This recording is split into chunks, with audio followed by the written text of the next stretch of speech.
Hai, Assalamualaikum. Selamat datang di Nawasana Channel. Hari ini saya akan melanjutkan membacakan novel yang berjudul Terpaksa Menikahi Pet Boy, bab 5. Jangan lupa di like, komen, dan subscribe ya. Selamat menikmati. Sanum belanja dengan sangat cermat. Uang yang Zahran berikan cukup untuk isi rumah kontrakan mereka. Sanum menawar habis-habisan sampai Zahran dibuat takjub olehnya. Takjub sekaligus menganggap Shanum seperti emak-emak yang super hemat. Zahran tertawa terhibur dengan aksi Shanum setelah sempat muram kala melihat pria dan perempuan seksi di depan sebuah kafe sebelumnya. Sekarang mereka memiliki tempat tidur, lemari kecil, peralatan makan yang lengkap, karpet yang lebih bagus, dan tak lupa Shanum juga membeli peralatan masak lengkap dengan meja kecil yang bisa ia set sebagai dapur darurat di sudut ruangan sempit itu. Tetangga meradang. Beberapa orang yang telah mengetahui aib Zahran dan Shanum tak berhenti menyinyir. Para gadis yang mencemooh Shanum mulai menyesal karena nyatanya pernikahan yang terjadi tadi pagi tak lantas membuat Shanum frustasi. Justru Shanum begitu menikmati. Dia melepaskan pikiran-pikiran buruknya dan akan menerima takdir ini. Walau tak tahu sampai kapan sebab Zahran memiliki kekasih yang sedang ia tunggu kepulangannya. Wah. Mencurigakan nih, dari mana mereka bisa beli barang sebanyak ini? Tanya tetangga di samping kontrakan Shanum saat para pekerja mebel mengantar barang-barang itu. Palingan dapat kredit, nyinyir tetangga yang lain. Iya juga ya, si Shanum kan cuma buruh pabrik. Nah, suaminya malah orang gak jelas. Shanum tak akan memperdulikan suara-suara sumbang itu dan akan fokus dengan kehidupan barunya. Setelah membereskan rumah, rencananya Shanum ingin kembali ke rumah Dharma untuk meminta izin dan restu. Shanum sangat membutuhkan orang tua angkatnya itu. Shanum tak ingin menjadi anak yang durhaka. Setelah dibereskan di tempatnya, Sanum lanjut membereskan pakaian-pakaian dan barang-barangnya di lemari kecil 2 pintu itu. 1 pintu untuk pakaiannya dan sebelahnya untuk pakaian Zahran yang hanya ada beberapa potong saja. Zahran malah sudah rebahan di atas kasur dan dia hanya ingin menepikan lelahnya setelah melewati malam dan hari yang panjang. Sebenarnya masih banyak yang mau aku tanyakan sama kamu, Bang. Ucap Shanum. Tapi Zahran tak menyahut lagi. Mungkin saja dia memang lelah dan terlelap di atas kasur yang bahkan masih dilapisi plastik itu. Sebenarnya kamu ini siapa? Bagaimana dengan orang tua kamu? Apa kamu berencana untuk menceritakan pernikahan ini sama mereka? Tanya Shanum lagi dan tetap tak ada jawaban.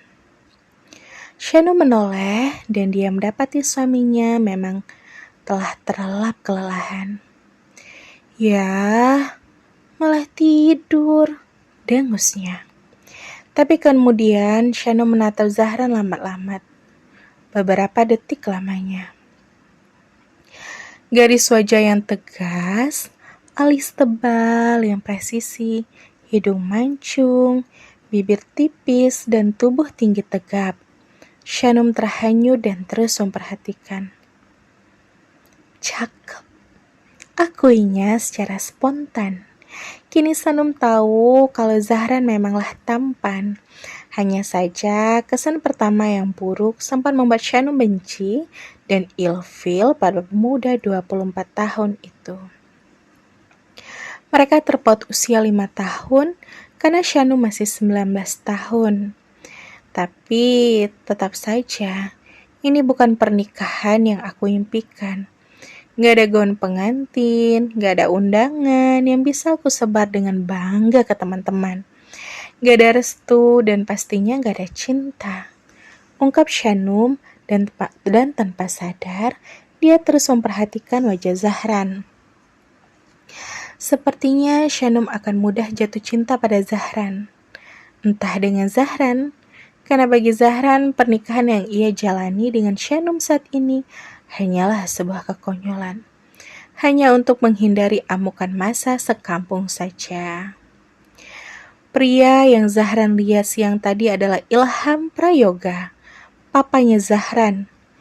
Ilham Prayoga adalah seorang pengusaha tambang yang juga memulai merambah bisnis startup. Dia mendirikan sebuah bisnis transportasi berbasis online dan sudah menguasai seluruh kota-kota besar di Indonesia. Tapi karirnya yang cemerlang tak lantas membuat kehidupan rumah tangganya cemerlang juga. Dia memiliki komunikasi yang buruk dengan istri dan anak sematawayangnya. Ilham Prayoga lebih senang menghabiskan waktu luang dengan wanita simpanannya. Begitupun dengan istrinya. Istrinya lebih prefer untuk berlibur plesiran dengan kekasih barunya. Sementara Zahran pun lebih suka hidup di jalanan. Zahran lebih suka hidup bebas tanpa drama kedua orang tuanya. Itu sebabnya Zahran merasa tak perlu mengkonfirmasi kepada kedua orang tuanya kalau dirinya tengah terjebak di tengah-tengah lingkungan padat penduduk dengan seorang gadis asing bernama Shanum. Zahran dan kedua orang tuanya seolah memiliki kehidupan masing-masing. Mereka tak saling memperdulikan Zahran. Zahran jengah dengan kelakuan kedua orang tuanya sampai dia lebih nyaman tinggal di jalanan dengan teman-teman geng motornya. Sesungguhnya, kenakalannya adalah salah satu dampak dari perhatian yang minim dari papa mamanya. Jati diri Zahran sudah terbentuk begitu ia menemukan hidupnya bersama The Wolf. Oleh sebab itu, dia suka minum-minum, tawuran, dan segala bentuk kenakalan lainnya. Ilham baru saja mengencangkan kembali sabuk celananya setelah asyik bercinta dengan Mona, wanita simpanan kesayangannya di sebuah kamar hotel. Aku udah lama gak dengar kabar dari Zahran. Gimana kabarnya sekarang? Tanya Mona yang masih bersantai di atas kasur setelah kelelahan melayani sugar daddy-nya. Entahlah, sudah seminggu dia tak pulang ke rumah. Dia akan pulang kalau bekalnya habis. Jawab Ilham dengan nada acuh tak acuh. Menggambarkan kalau dia sedang dibutakan oleh kenikmatan dunia sampai melupakan kewajibannya sebagai papa yang harusnya mengayomi anaknya. Beri dia jabatan penting di perusahaan, sayang. Biarkan dia melupakan teman-teman geng motornya. Usul Mona. Aku tak mau memaksa. Dia lebih suka hidup menggelandang di jalanan. Dia hanya ingin bersenang-senang seperti itu. Itu semua karena didikan mamanya. Sahut Ilham lagi. Bahkan dia sempat menyalahkan istrinya. Kedua orang tua Zahran sangatlah egois. Mereka hanya bisa saling menyalahkan dan Zahranlah yang menjadi korbannya. Zahran selalu lari pada alkohol dan sesekali pada obat-obatan terlarang untuk mencari kenyamanan. Menjadi seorang broken home membuat Zahran menjadi seorang berandalan. Entah siapa yang benar dan salah. Tapi sesekali kamu harus merangkul dia, sayang. Bicaralah dari hati ke hati dengan Zahran. Walau ada di antara teman-temannya, tapi aku yakin kalau dia sangat hampa tanpa perhatian dari kedua orang tuanya. Walaupun dia tak pernah kekurangan uang untuk bersenang-senang, tapi perhatianmu juga adalah salah satu yang sangat primer untuk hidupnya. Ucup Mona lagi. Kata-katanya terdengar bijak, tapi Ilham tetap saja tak memperdulikan. Jangan nasihati aku, Mona. Tugasmu hanya satu. Puaskan aku. Itu saja. Tegas Ilham dengan tatapan mata tak suka pada simpanannya itu.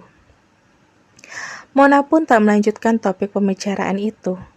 Ilham benar-benar lupa dengan kehidupan utamanya. Ilham lebih memilih untuk fokus pada pekerjaan dan pada kepuasan batinnya saja. Dia adalah gambaran orang tua yang egois. Mungkin saja setelah ini Zahran justru akan menemukan kenyamanan di rumah kontrakan itu dengan Shanum. Karena yang Zahran cari selama ini bukanlah kemewahan, melainkan arti sebuah keluarga. Dan bersambung. Sampai ketemu di bab selanjutnya ya. Wassalamualaikum.